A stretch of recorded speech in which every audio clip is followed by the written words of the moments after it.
नमस्ते मेरे प्यारे भाई और आप सभी लोगों का स्वागत है परसेंटेज का एक तोड़ू कॉन्सेप्ट सीखने के लिए। परसेंटेज अर्थमेटिक का सबसे बेसिक चैप्टर है, तो लोगों को ये लगता है कि सबसे आसान भी होता होगा।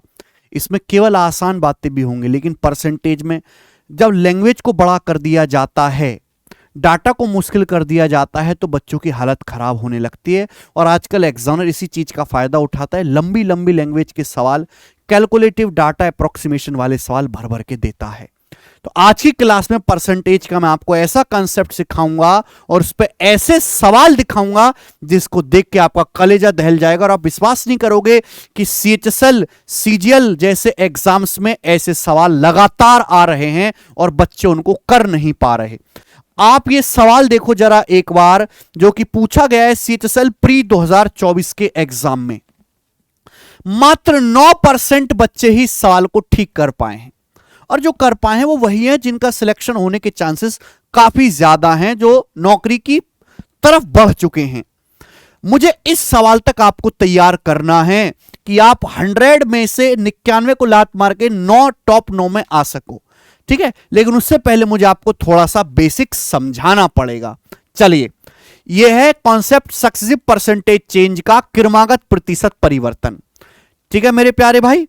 चलो मैं आपको कॉन्सेप्ट समझाता हूं। पहले देखिए, अगर किसी संख्या को पहले 20% बढ़ाया जाए, अगर किसी संख्या को पहले 20% बढ़ाया जाए, 20% बढ़ाने के बाद जो नई संख्या आएगी, फिर उस नई संख्या को 30% घटाया जाए, फिर नई संख्या को 30% घटाया जाए। क्लियर है? फिर 30% घटाने के बाद जो नई संख्या आएगी उसको x% चेंज किया जाए, x% चेंज किया जाए। x बढ़ाया भी जा सकता है, घटाया भी जा सकता है। तो उस संख्या में जो नेट चेंज होता है मेरे प्यारे भाई, उस संख्या में जो नेट चेंज होता है, उस संख्या में जो कुल प्रतिशत परिवर्तन होता है, वो संख्या 5.5% डिक्रीज हो जाती है। 5.5% संख्या डिक्रीज हो जाती है। तो मेरा आपसे सवाल है कि बताओ x का मान क्या होगा। क्या आप ये कॉन्सेप्ट जानते हैं? यानी कि हम एक संख्या को लगातार चेंज करते जा रहे हैं। सपोज कोई संख्या n है, मैंने n को 20% बढ़ाया, 20% बढ़ाने के बाद जो नई संख्या आई, मैंने इसको 30% घटाया, 30% घटाने के बाद जो नई संख्या आई, मैंने इसमें x% चेंज किया। चेंज मैं इसलिए बोल रहा हूं कि हम बढ़ा भी सकते हैं, घटा भी सकते हैं, है भाई। और फिर मेरे दोस्तों फाइनल संख्या आ गई। ये इनिशियल वैल्यू है, ये फाइनल वैल्यू है, ठीक है। और इस संख्या में कुल बदलाव जो शुरुआती वैल्यू से अंतिम वैल्यू तक जाने में उस संख्या का मान 5.5% घट गया, घट गया। तो x का मान क्या है? यानी कि हम किसी संख्या को लगातार परसेंटेज चेंज करते जा रहे हैं, हमें टोटल नेट चेंज दिया है, लेकिन बीच की कोई परसेंटेज मिसिंग है। तो हम इसको कैसे फाइंड आउट करेंगे? ठीक है मेरे प्यारे भाई, आप यहां पर फॉर्मूला भी लगा सकते हैं, लेकिन अक्सर फॉर्मूला कैलकुलेटिव और लेंदी हो जाता है, तो हम यहां पर रेशियो मेथड लगाते हैं। आप बताओ, किसी भी संख्या को 20% बढ़ाओगे तो 20% की फ्रैक्शन वैल्यू होते 1/5। 30% घटाओगे 30% की फ्रैक्शन वैल्यू 10%, 1/10, 30% 3/10, 3/10। नेट चेंज कितना है? 5.5% डिक्रीज। 5.5 का मतलब होता है 11/2%, 11/2% डिक्रीज। 11/2% का मतलब 11/200। 11/2% का मतलब क्या है? 11/200 फ्रैक्शन है ना। परसेंटेज का मतलब बटे 100। अब आप मुझे बताओ मेरे प्यारे भाई, अगर हम किसी संख्या को 20% बढ़ाएंगे, किसी संख्या को 20% बढ़ाएंगे, 1/5, 20% बढ़ाओगे, यानी कि संख्या अगर 5 है तो 5 से बढ़ के 6 हो जाएगी। पहली बात, किसी संख्या को 20% बढ़ाएंगे तो अगर संख्या 5 है तो 5 को 1 बढ़ के 6 हो जाएगी। 30% घटाएंगे, सक्सेसिव का मतलब होता है मल्टीप्लाई। 30% घटाएंगे तो संख्या अगर 10 है तो 10 से 3 घट के 7 हो जाएगी। हमें ये पता ही नहीं कि संख्या को x% कितना बढ़ाया गया या कितना घटाया गया। हमें पता ही नहीं है कि तीसरी बार संख्या में कितने परसेंट चेंज किया गया, हमें पता ही नहीं है। I don't know. जब मुझे ये पता ही नहीं है तो मैंने मान लिया कि माना x% बदलने पर, माना x% चेंज करने पर संख्या की जो फ्रैक्शन वैल्यू है वो a से b हो जाते। मैंने मान लिया, मान लिया। जैसे मैं मान रहा हूं ना कि संख्या को जब हम 20% बढ़ाते हैं तो संख्या 1/5 बढ़ जाती है, संख्या 5 से 6 गुना हो जाती है। ऐसे ही मैंने मान लिया कि माना संख्या को x% बदलने पर संख्या a से बढ़ के b हो जाती है और मुझे यही निकालना है। तीनों की सीधी सीधी मल्टीप्लाई करेंगे, संख्या में नेट चेंज कितना आया, तो संख्या 5.5% घटेगी। 5.5% मतलब 11/200 घट गई। अगर संख्या का इनिशियल मान 200 था 200, तो संख्या 200 से 11 कम होके संख्या कितनी होगी 189। संख्या का मान अगर 200 था तो संख्या का मान 200 से 11 कम होके कितना रह गया 189। ये संख्या की इनिशियल वैल्यू और फाइनल वैल्यू का रेशियो है। नीचे हमेशा बेस वैल्यू इनिशियल वैल्यू रखते हैं, तीनों की मल्टीप्लाई करेंगे, फाइनल जो रेशियो होगा वो हमेशा इनिशियल वैल्यू फाइनल वैल्यू का रेशियो होगा। ठीक है बेटे, सीधी सीधी यहां पे आप करोगे तो 5 2 50, 50 से 200 4 बार कट जाएगा, 4 बार कट जाएगा। 21 से जाएगा, 21 दूनी 42, 21 निम्मा 189। तो b/a कितना आएगा मेरे प्यारे में, तो b/a इक्वल आएगा बच्चों 2 नीचे, 2 नीचे आएगा, 4 दूनी 8 है, 2 नीचे आएगा तो 2 की 4 में गुणा होगी 8 9। यानी कि जब मैं संख्या को तीसरी बारी बदलता हूं x% तो संख्या 8 से बढ़ के 9 हो जाती है। संख्या 8 से 9 हो जाती है तो संख्या कितनी इंक्रीज होगी 1/8। 1/8 का मतलब 12.5%। तो संख्या 12.5% बढ़ जाती है मेरे प्यारे बच्चे। संख्या 12.5% बढ़ जाती है, यानी कि x की जो वैल्यू वो 12.5 है, 12.5 आंसर है। x की वैल्यू प्लस 12.5% हो गया, इंक्रीज हो गई है x। ठीक है भैया, तो इस तरीके से अगर सक्सेसिव करते करते बीच की कोई परसेंटेज मिसिंग हो तो ये हमारा थॉट प्रोसेस रहेगा। मैं आपको सवाल दिखाता हूं और सवाल पहले हम आसान वाला करते हैं। ये सवाल सीजीएल मेंस 2021 के पेपर में पूछा गया था। ये सवाल सीजीएल मेंस 2021 के एग्जाम में मेरे दोस्त पूछा गया था। करके बताओ जल्दी से क्या आंसर है। सवाल क्या है, 3 साल पहले रमन की सैलरी 4.5 लाख थी। यहां पे गड़बड़ है बेटा, यहां 3 जीरो है 4 है, 45,000। 3 साल पहले के लाइन को ढंग से पढ़ेंगे। मेंस का सवाल है, आप मेंस का सवाल नहीं कर पा रहे तो आप प्री क्वालिफाई कर लिए तो क्या फायदा। नौकरी तो बेटा मेंस के दम पे लगनी है, प्री के तो नंबर भी ऐड नहीं होते अब नौकरी देने में। 3 साल पहले रमन की सैलरी 45,000 थी। 3 साल पहले उसकी सैलरी पहले दूसरे और तीसरे साल में 10%, 1%, 20% बढ़ी। पहले साल सैलरी 10% बढ़ी, दूसरे साल सैलरी 1% बढ़ी, तीसरे साल सैलरी 20% बढ़ी, 20%। रमन की प्रेजेंट सैलरी 83,160 है। ए का मान क्या है, बेहतरीन। कौन करेगा, मेंस का सवाल, प्यारा सवाल है। आप मुझे बात बताओ, सिंपल सा करेंगे एक स्टेप में। रमन की सैलरी पहले साल 10% बढ़ी। 10% का मतलब होता है 1/10, 1/10। यानी कि रमन की सैलरी अगर 10 थी तो 10 से 1 बढ़ के 11 हो गई, 10 से 11। मुझे नहीं पता दूसरे साल रमन की सैलरी कितनी बढ़ी, आई डोंट नो। तो मैंने मान लिया कि माना दूसरे साल जो सैलरी है वो ए से बढ़ के बी हो गई है, ए से बढ़ के बी हो गई है, मल्टीप्लाई। तीसरे साल सैलरी 20% बढ़ी, 1/5, 1/5 मतलब सैलरी अगर 5 है तो 5 से बढ़ के 6 होगी, 20% की फ्रैक्शन हुई 1/5। और नेट चेंज कितना हुआ, नेट चेंज ये हुआ कि 3 साल पहले सैलरी अगर 45,000 थी, 45,000 इनिशियल वैल्यू है, तो फाइनल सैलरी कितनी होगी अब प्रेजेंट में 83,160 रुपए। तो सीधी सीधी यहां से कैलकुलेशन करेंगे। ये 0 से 0 कट जाएगा, 10 पंजे 50, 50 से मेरे दोस्तों ये जाएगा आपका 90 बार, 90। 11 से तो जाना ही चाहिए, 11 से 11 सत्ते 77, 6 1 11 पंजे 55, 11 चिंग 66। ठीक है बेटा, 9 से चला जाएगा 9 72, 9 चौक 36। 6 से 84 चला जाएगा 14 बार, 14 टाइम्स 14 बार। तो b/a आ जाएगा बेटा कितना, ऊपर तो बच गया 14 और नीचे बच गया 90 का 10, तो 14/10 7/5। तो b/a 7/5 हो गया। b/a कितना हो गया मेरे प्यारे भाई, 7/5 हो गया। यानी कि सेकेंडर में जो है सैलरी अगर 5 थी तो 5 से बढ़ के 7 हुई है, तो सैलरी बढ़ी कितनी है 2/5। 5 से 7 होगी तो बढ़ी कितनी 2/5। 1/5 20%, 2/5 40%। तो सेकेंडर में सैलरी 40% बढ़ी है, तो ए का मान कितना है 40। समझ में आया होगा, है? मेंस का सवाल था मेरे भाई, मेंस को ये वाला करो। अगर आपको समझ में आया है तो जरा ये वाला सवाल आप करके बताओ भाई साहब। CHSL प्री 2024 के पेपर में सवाल आया था, one of the best quality सवाल मैं इसे कहूंगा। बहुत ही कम बालक, गिने चुने मुट्ठी भर बालक इस सवाल को कर पाए हैं।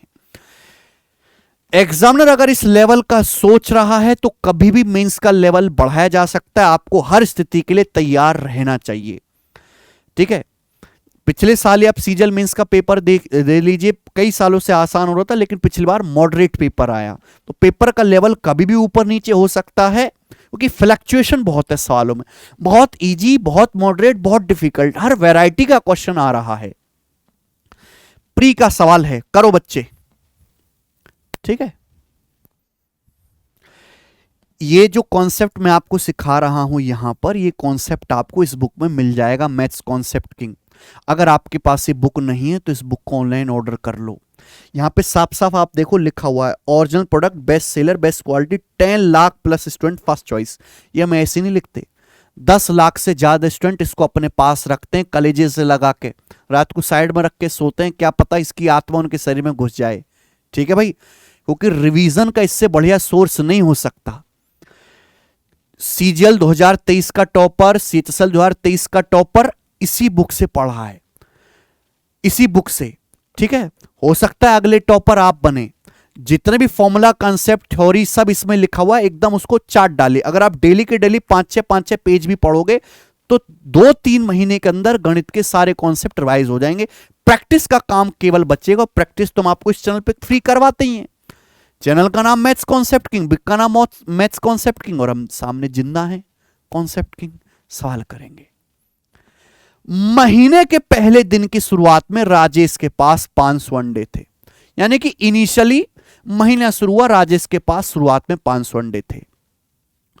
वह दिन के एंड तक 20% अंडे बेच देता है, यानी कि दिन में सुबह सुबह 500 अंडे थे, दिन भर वो मार्केट में गया और उसने कितना, कहां गया भाई, 20% अंडे बेच दिए। बेच दिया मतलब मेरे दोस्तों माइनस, कम हो गए अंडों की संख्या, 20% अंडे बेच दिए।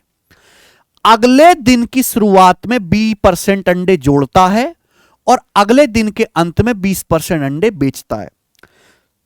तो महीने की शुरुआत में राजेश के पास 500 अंडे हैं, दिन के पहले दिन में वो 20% अंडे बेच देता है। अब अगले दिन की शुरुआत हुई, जैसे अगले दिन की सुबह हुई, उसने अपने स्टॉक में 20% अंडे बढ़ा दिए, अपने स्टॉक में 20% अंडे बढ़ा दिए, स्टॉक लेके मार्केट गया, शाम तक फिर 20% अंडे बेच दिए, शाम तक फिर से 20% अंडे बेच दिए। क्लियर। फिर 2 दिन बीत के तीसरा दिन आया, यह क्रम महीने के तीसरे दिन के अंत तक जारी रखता है। तीसरे दिन की सुबह हुई, फिर से उसने अपने स्टॉक में, उसने स्टॉक में मेरे दोस्तों 20% अंडे बढ़ाए और शाम तक तीसरे दिन उसने 20% अंडे बेच दिए। ये चला, तो तीसरे दिन का अंत हो गया, ये कहानी चली है। और तीसरे दिन के एंड में उसके पास 1024 अंडे थे, यानी कि शुरुआत में इनिशियली कितने अंडे थे, 500, और फाइनली कितने अंडे हैं उसके पास, 1024। पूछा बी का मान क्या है। सक्सेसिव है, पहले 20% घटाया, फिर 20% ऐड किया, फिर 20% अंडे बेच दिए, फिर 20% बढ़ा दिए स्टॉक में, फिर 20% बेच दिए। ठीक है मेरे प्यारे भाई, तो सीधी सीधी अपन को क्या करनी है, मल्टीप्लाई। लेकिन थोड़ा सा दिमाग लगाइए, मल्टीप्लाई तो आगे पीछे कैसे भी कर सकते हैं। ये 20%, 20%, 20% 3 बार कम कर रहे हैं। 20% की फ्रैक्शन वैल्यू कितनी होती है, 1/5, 1/5। 1/5 कम करोगे तो अंडों की संख्या कितनी रह जाएगी, 1/5 कम करोगे, 5 में से 1 कम करोगे तो कितने रह जाएंगे, 4। 4/5 गुणा 4/5 गुणा 4/5 कितनी बार आ जाएगा मेरे दोस्तों, ये 3 बार आ जाएगा, 3 बार। क्लियर है, बात समझ में आ गई। आप बोलोगे हाँ जी सर बिल्कुल सही, समझ में आ गई। 4/5 गुणा 4/5 गुणा 4/5 3 बार आ गया। वाकई बात, ये देखो 2 बार हमने 20% बढ़ाया भी तो है, 20% बढ़ाया भी तो है। मैंने मान लिया कि 20% बढ़ाने पर, मान लिया कि 20% बढ़ाने पर अंडों की संख्या x से y हो जाती है, x से y। माना 20% बढ़ाने पर अंडों की संख्या x से y हो जाती है। ये आ गया मेरे दोस्तों, सीधी सीधी मल्टीप्लाई। कि माना जब आप 20% अंडे बढ़ाते हो तो अगर अंडे x हैं तो x से बढ़ के y हो जाते हैं। तो सीधी सीधी मल्टीप्लाई करेंगे, क्या आएगा, ये इनिशियल वैल्यू से फाइनल वैल्यू का रेशियो आएगा। इनिशियली कितने अंडे थे, 500, और तीसरे दिन के एंड तक अंडे कितने हो गए, 1024। अपन को ये कैलकुलेशन करनी है, करनी पड़ेगी बेटे कैलकुलेशन, कोई और रास्ता नहीं है। 25 पंजे 125 से 500 4 बार जाएगा, 4 चौक 16 चौका 64, 64 से 1024 कितनी बार जाएगा, देखो 1024 होता है 32 का स्क्वायर, अगर मैं 32 से काटूंगा तो 64 2 बार जाएगा और ये 32 बार जाएगा, ठीक है। 2 से 32 जाएगा मेरे दोस्तों 16 बार, 16/4 कितना आ गया, 16/4 आ गया 4, ये 4 आ गया 4। तो y/x गुणा y/x यानी कि स्क्वायर, y/x का स्क्वायर 4 आ गया, तो y/x कितना आ गया 2, y/x कितना आ गया मेरे प्यारे भी 2 आ गया, y/x गुणा y/x का स्क्वायर 4 आ गया, तो y/x आ गया 2, 2 आ गया। इसका मतलब ये क्या है, 2 का मतलब होता है 2/1, यानी कि जब आप अंडे 20% बढ़ाते हो तो अंडे 1 से 2 हो जाते हैं, अंडे डबल हो जाते हैं। जब आप 20% अंडे ऐड करते हो तो अंडे डबल हो जाते हैं, अंडे डबल हो जाते हैं यानी कि अंडे कितने बढ़ते हैं, 100%। कोई संख्या 1 से 2 होगी तो कितनी बढ़ी, 1/1, 1/1 ही 100% होता है।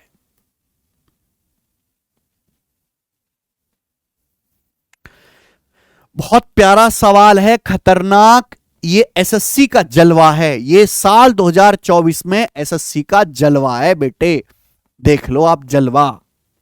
आगे बढ़ जाओ, मैं आपको सवाल कराऊंगा एसबीआई पीओ 2020 के पेपर का, बैंकिंग का। बैंकिंग तो बहुत पहले से पूछता आ रहा है, देखो फिल्म का सीन है, फिल्म का सीन, बताइए साल 2016 के एंड में गौतम नाम के शहर की जनसंख्या 80,000 थी। साल 2016 के एंड में, यानी कि 2016 का एंड हो गया तो 2017 की शुरुआत होगी। 2017 की शुरुआत में जनसंख्या 80,000 थी। 2017 और 2018 में क्रम से 26% और 22.22% जनसंख्या बढ़ गई। 2017 में 26% बढ़ी, 2018 में 22.22% बढ़ गई। साल 2019 में जोकर फिल्म रिलीज हुई थी। जोकर ने काफी लोगों को मार दिया तोप पे रख के, और जनसंख्या में कुछ परसेंट की कमी आई, कुछ परसेंट की कमी आई। फिर से साल 2020 में जनसंख्या 36.36% बढ़ गई, फिर से साल 2020 में। अब बोला है साल 2020 के एंड में शहर गौतम की जनसंख्या 1.05 लाख है। तो साल 2019 में शहर की जनसंख्या कितने परसेंट कम हुई है? बहुत बेहतरीन सवाल। यानी कि 2017 में चेंज दिया, 18 में चेंज दिया, 19 में नहीं पता, 2020 में चेंज दिया है। यही पूछा 2019 में कितने परसेंट जनसंख्या कम हुई है। आपको इनिशियल वैल्यू दिए कि शुरुआत में 80,000 थी, आपको फाइनल वैल्यू दिए कि 2020 के एंड में जनसंख्या 1.05 लाख हो गई। तो क्या सक्सेस का सवाल नहीं है? सिंपल सा, एक स्टेप ने कर नहीं सकते सवाल, चाहे कितना भी बड़ा हो, होगा इसी कंसेप्ट से। साल 2017 में 26% बढ़ी, 26% की वैल्यू 26/100, 13/50। 26% मतलब 26/100, 13/50, यानी कि जनसंख्या अगर 50 है तो 50 से 13 बढ़ के 63 हो गई, 63। फिर 2018 में 22.22% बढ़ गई। देखो 11.11% कितना होता है? 1/9। 22.22% कितना होता है बेटा? 2/9, 2/9 फ्रैक्शन वैल्यू, यानी कि जनसंख्या 22.22% बढ़ गई। जनसंख्या अगर 9 है तो 9 से 2 बढ़ के 11 हो गई। तीसरे साल 2019 में जनसंख्या कम होगी, मुझे नहीं पता कितनी कम हुई जनसंख्या, लेकिन जनसंख्या मैंने माना कि माना जनसंख्या ए से घट के बी रहेगी, माना जनसंख्या ए से बी हो गई, माना। फिर 2020 आया, 2020 में जनसंख्या फिर 36.36% बढ़ी। क्या है बेटा इसकी फ्रैक्शन वैल्यू? जानते नहीं क्या? अगर दो दो अंकों का रिपीटेशन हो रहा है इस तरीके से तो आपको समझना चाहिए कि 9.09% का चक्कर है। 9.09% की फ्रैक्शन वैल्यू 1/11 है, ये 4 गुना है, 4 टाइम्स, तो इसकी फ्रैक्शन वैल्यू 4/11 है। यानी कि 4/11 जनसंख्या बढ़ी। 4/11 का मतलब जनसंख्या अगर 11 थी तो 11 से 4 बढ़ के 15 हो गई। ये नेट चेंज आया। नेट चेंज हुआ कितना है कि पहले जनसंख्या 80,000 थी, फिर 1.05 लाख हो गई। या तो सब कुछ हजार में लिखो या लाख में। 80,000 कितना होता है? 80,000 को लाख में कहेंगे 0.8 लाख। 80,000 को 1 लाख से भाग देंगे 0.8 लाख, यानी कि अगर शुरुआत में जनसंख्या 0.80 लाख थी तो 2020 के एंड में 1.05 लाख हो गई। 2016 के एंड में 0.8 लाख थी तो 2020 के एंड में फाइनल वैल्यू 1.05 लाख हो गई। जस्ट कैलकुलेशन करना है, डेसिमल से डेसिमल ये उड़ जाएगा, उड़ जाएगा बच्चे, ठीक है ना। 9 से 63 आपका 7 बार जाएगा, 11 से 11 आपका कट जाएगा, 15 सत्ते 105 से आपका 105 पूरा कट जाएगा। तो b बटे a की वैल्यू कितनी आएगी मेरे प्यार भी, b बटे 50 जाएगा ऊपर, ये 50 ऊपर जाएगा 80 नीचे, यानी कि 50 बटे 80 जो कि 5 बटे 8 हो गया, 5/8 हो गया। तो मैं यहां पर ये बात आसानी से कह सकता हूं कि साल 2019 में जो करने 8 लोग थे तो 8 में से 5 ही छोड़े, यानी कि 3 लोग उसने मार दिए, तो यानी कि जनसंख्या 3/8 कम हो गई। 1/8 12.5 होता है, 12.5% का 3 गुना 37.5% जनसंख्या कम हुई है साल 2019 में, और ये आंसर है, देख लीजिए आप।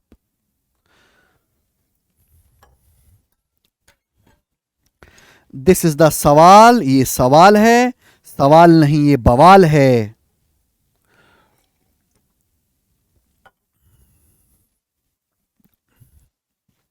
ठीक है भाई,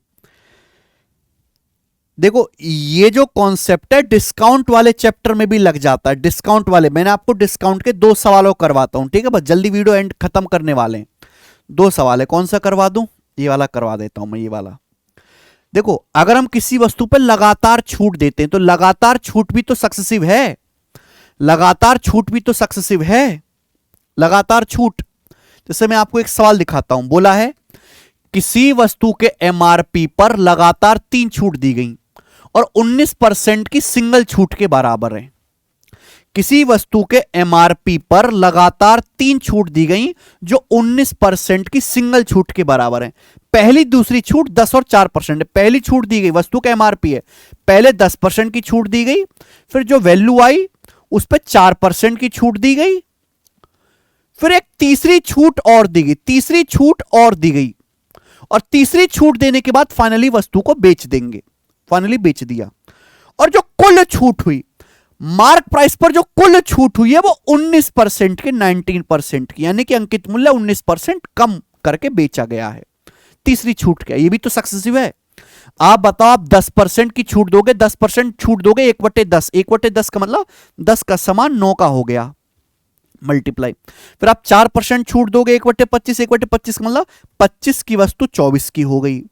फिर आप मेरे दोस्तों तीसरी छूट दोगे, मुझे नहीं पता तीसरी छूट कितनी है, मैंने मान लिया ए से बी। अच्छा, कुल छूट कितनी है, 19%। 19% की फ्रैक्शन वैल्यू 19/100। अब बताओ 100 पे 19 की छूट दोगे तो 100 का सामान बिका कितने में, 100 में से 19 घटाओ 81 में। ये इनिशियल से फाइनल का वैल्यू रेशियो आ गया मार्क प्राइस से सेलिंग प्राइस का। 100 रुपए पे 19 की छूट दोगे तो 100 रुपए का सामान 81 में बिकेगा। सीधी कैलकुलेशन है मेरे प्यारे भाई, यहां पर है भाई 25 से, ये देखो 50 से कट जाएगा 100 2 बार, और 50 से कट जाएगा ये 5 बार। 9 नाम 81, ठीक बेटा, 3 तिया 9 और 3 अट्ठे 24। तो यहां से b बाई ए कितना आ जाएगा बच्चे, b बाई ए बराबर आएगा 5 की ऊपर 3 में गुणा 15 और नीचे 8 की ये 2 में गुणा 16। यानी कि जब हम तीसरा डिस्काउंट देते हैं, थर्ड डिस्काउंट जब हम दे के मारते हैं तो 16 की वस्तु 15 की हो जाती है। 16 का समान 15 का हो गया, तो हमने थर्ड डिस्काउंट कितना दिया है, 16 पे 1 का, और 1/16 कितना होता है, 6.25%। तो जो तीसरी छूट है वो 6.25% की है, ये आंसर है। सीचसल के पेपर का सवाल था।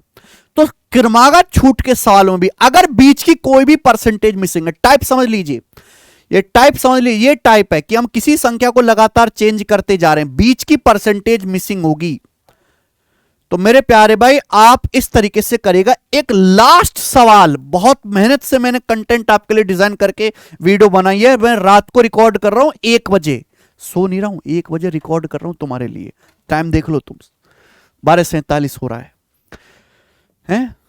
कौन टीचर है जो रात को 1 बजे बच्चों के लिए वीडियो रिकॉर्ड कर रहा है, मेहनत कर रहा है कि भाई कुछ सीख लेंगे, एक भी सवाल गलत ना हो जाए। एक एक नंबर की मारा मारी है, एक सवाल गलत होने पर इंस्पेक्टर से असिस्टेंट पे आ जाओगे उसके।